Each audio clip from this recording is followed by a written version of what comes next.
Poukoumel FM, dans un instant, le journal.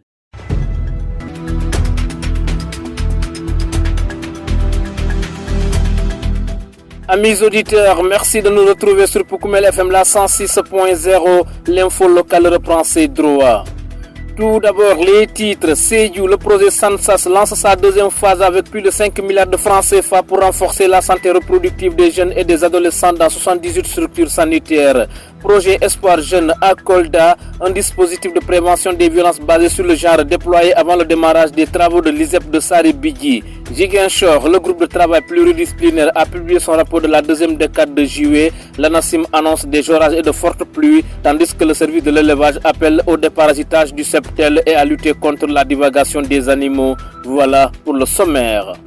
Le journal avec Younous Baro. En compagnie de Sidou Keita de l'autre côté de la baie vitrée, ravi de vous retrouver sur la radio au service de toutes les communautés. Pour une bonne amélioration de la santé reproductive des jeunes et des adolescents dans la région de Sédhiou, le projet SANSAS, dont la mise en œuvre sera assurée par un consortium d'organisations non gouvernementales, lance la deuxième phase de ses ambitions. Ce projet compte enrôler 78 structures de santé dans la région contre 15 lors de la première phase avec une enveloppe globale de plus de 5 milliards de francs CFA financée par l'Agence française de développement pour une durée de 3 ans et demi. Pour plus de précisions, suivant cette correspondance d'Amadou Bamba Dramé. La deuxième phase du projet SANSAS santé reproductive des adolescents et jeunes au Sénégal a été lancée à Sédhiou par l'ONG Soltis. C'est un projet porté par un consortium d'organisations non gouvernementales avec comme ambition de travail à élargir et améliorer la santé reproductive des jeunes et des adolescents. À l'occasion de ce lancement, le responsable de base de Soltis à Sédhiou déclare que toutes les structures de santé de la région seront enrôlées dans la mise en œuvre de ce projet. Avec l'appui renouvelé de l'Agence française de développement que nous remercions pour la confiance, c'est grâce à ce renouvellement de confiance, nous allons vers une extension de la zone géographique du projet qui couvrait 15 structures de santé. Aujourd'hui, on va couvrir 78 structures de santé au niveau de la région de Sédhiou, soit 100% de couverture. Ce projet consacré à la santé des adolescents et des jeunes en matière de santé reproductive compte révolutionner les pratiques si l'on en croit toujours au responsable de base de Soltis à Sédhiou. Nous voulons faire évoluer les pratiques en renforçant aujourd'hui l'intégration des services, en renforçant aussi davantage l'aspect genre, la santé climat, mais aussi en réduisant les vulnérabilités sociales au niveau de Sédhiou, en renforçant aussi la participation des adolescents et des jeunes dans les instances de décision au niveau local. Cette rencontre s'est déroulée en présence des acteurs de la santé et des autorités locales sous l'égide du gouverneur de région. Avec la première phase, il y avait certains postes de santé qui n'étaient pas tellement bénéficiaires.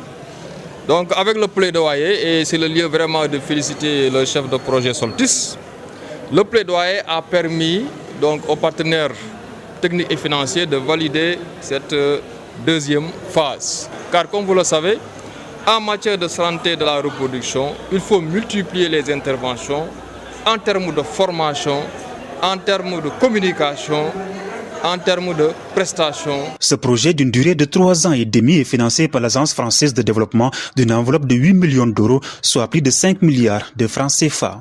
Amadou Bamba Dramé, non loin de chez vous, à Kolda, la prévention des violences basées sur le genre constitue un enjeu majeur pour les acteurs du projet Espoir Jeune, porté par le ministère de l'Enseignement supérieur, de la Recherche et de l'Innovation. À l'approche du lancement des travaux de construction de l'Institut supérieur d'enseignement professionnel, ISEP de Saribidji, les responsables anticipent les risques susceptibles d'être engendrés par l'arrivée d'une importante main-d'œuvre. Un dispositif de prévention, de référencement et de prise en charge des survivantes est ainsi mis en place afin de renforcer la protection des communautés riveraines. Les explications de Mme Dour Marinette Traoré, spécialiste genre et violence basée sur le genre, au micro de Pape Kadiali Badji. Nous sommes là en atelier de partage des résultats de la cartographie et de l'évaluation des services de VBG qui a été réalisé par le projet en 2025 pour appuyer efficacement la prise en charge des survivantes de VBG en lien avec le projet. À l'issue de l'étude, la consultante a élaboré un protocole de référencement des survivantes. Donc ce protocole définit le circuit de signalement et de référencement des survivantes. Donc à l'issue de ce circuit, la survivante va suivre une prise en charge médicale holistique. Donc que ça soit sur le plan médical, sur le plan psychosocial, sur le plan juridique et sécuritaire, même par rapport à l'hébergement si elle le désire. Quand on subit un abus sexuel, une exploitation ou un harcèlement sexuel, la survivante est traumatisée sur le plan psychologique et a besoin d'être accompagnée. Donc ici à Kolda, à l'issue de cette étude, on a identifié les structures qui vont pouvoir accompagner efficacement sur le plan psychosocial ces survivantes et même aller jusqu'à la réinsertion sociale aussi. Il y a une recrudescence, une forte prévalence des violences basées sur le genre dans le département de Kolda. Maintenant, lorsque le projet de construction de l'ISEP de Sarébigui va être mis en place, donc le risque est là. L'étude a montré que le risque est substantiel. C'est pourquoi nous sommes là pour définir les stratégies de prévention de ces risques-là et les mesures d'atténuation pour que les communautés ne soient pas touchées. Vous écoutez les informations sur Poukoumel FM, la 106.0. Direction maintenant dans le département de Ziguinchor où le groupe de travail pluridisciplinaire a rendu public son rapport de la deuxième décade du mois de juillet. Notez bien, l'ANACIM annonce des orages et des pluies pour une nouvelle décade. Le service de l'élevage de son côté appelle au déparasitage des bêtes et à éviter la divagation des animaux, n'est-ce pas, Mamadou Lamine Mané? La deuxième décade du mois de juillet a enregistré des quantités assez importantes de pluie. Les cumuls décadaires varient dans le département de Ziguinchor entre 309 mm à Niassia, 120 à Niaguissa-Bignona. Le maximum est noté à Boutegol, soit 204 mm, 107 mm à Oulampan à Oussouy. On a enregistré 306 mm à Moulamp, 251 à Loudiaolof. À ce stade de l'hivernage, la plupart des postes suivis par la météo nationale sont soit excédentaires ou à la normale. Seuls Niaguis, Adeyan, Djogé, Makouda et Djemberen sont déficitaires par rapport à la normale 1991-2020.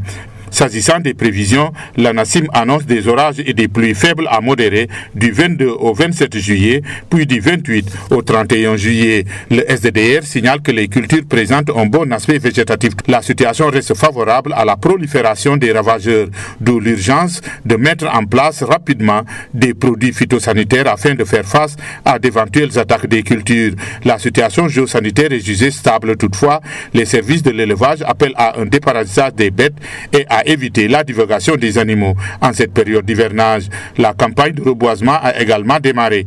Pour cette campagne, plus de 270 000 plants sont disponibles dans les pépinières des eaux et forêts. Les marchés sont assez bien approvisionnés en denrées de grande consommation. Les prix sont restés stables. Seul l'oignon a connu une légère hausse. Le rapport indique également une tendance à la hausse du niveau de l'eau sur le Marigot, Niassia-Djibonker et sur le fleuve Casamance. Plus de 85 tonnes de poissons et crustacés ont été débarqués pour une valeur marchande d'environ 330 millions. Le renouvellement des permis de pêche artisanale et les cartes de mareyeurs a permis de récolter une redevance de 150 000 francs CFA. Aucun accident en mer n'a été signalé. Mamadou Lamine Mané, grand merci à vous. Vous suivez les informations sur Poukoumel FM émettant à Goudomp. La suite, c'est tout de suite. Poukoumel FM, le journal des sports. Info Sport, à quelques mois des Jeux Olympiques de la jeunesse Dakar 2026, les autorités sénégalaises intensifient leurs actions en faveur d'un environnement plus propre. Samedi 25 juillet, le ministre de l'Environnement et de la Transition écologique, Dr Aline Goury Diouf, a lancé une vaste opération de ramassage de déchets plastiques sur les plages de Dalifort et de Hann Bel-Air. Cette initiative, portée par la Direction de la réglementation environnementale et du contrôle dans le cadre du projet Soluplast, a mobilisé collectivités territoriales, services de l'État, organisations citoyennes et populations locales. L'objectif était de préserver le littoral, sensibiliser les citoyens à lutter contre la pollution plastique et préparer un cadre de vie à la hauteur des des Jeux olympiques de la jeunesse. En basket, l'AS Douane a conservé son titre de champion du Sénégal de National 1 masculine en dominant largement l'AS Ville de Dakar 68 contre 49 dimanche au stadium Marius Ndiaye. Ce nouveau sacre permet aux Gabolous de décrocher leur qualification pour la prochaine édition de la Basketball Africa League. Ainsi se referme la page des sports qui met un terme à ce journal. Mais avant de nous quitter, le rappel des titres.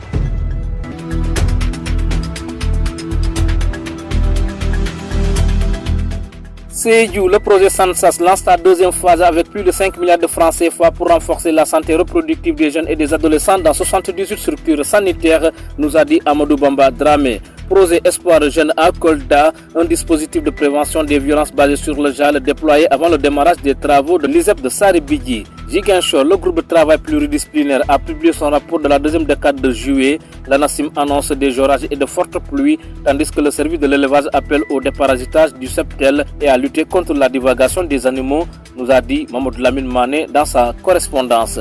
Également, dans ce journal, vous avez eu droit à un résumé de l'actualité des sports, édition mise en onde par Sidou Keta, que nous remercions infiniment. À la présentation, c'était Younous Baro. Amis auditeurs, merci de garder l'écoute. La version mandingue, c'est dans une poussière de secondes.